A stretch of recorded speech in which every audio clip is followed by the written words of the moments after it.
त्याच्याकडे आपल्या ज्येष्ठ मंडळीनं आणि युवा कार्यकर्त्यांना लक्ष केंद्रित केलं पाहिजे, याच्याकडे आपण बघितलं पाहिजे. सगळ्यांनी ठरवलं तरी 100% ह्याच्यामध्ये सुधारणा होईल. एकेका माणसापासून सुधारणा होईल. तुम्ही दुसऱ्या 10 माणसाला सांगितलं, दुसरे 10 माणसं दुसऱ्याला, ही जी साखळी पद्धत आहे या सगळ्या पद्धतीने 100% सुधारणा होण्याला मदत होईल.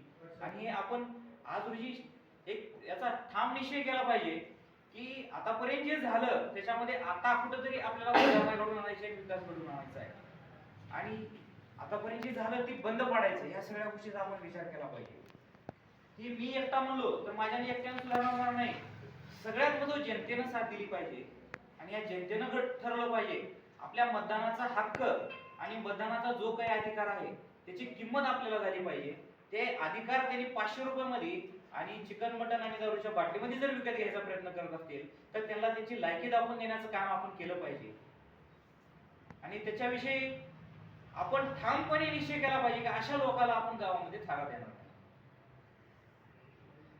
जर माझ्याकडून काही जर चुकीचं केलं असेल तर मी क्षमा मागतो.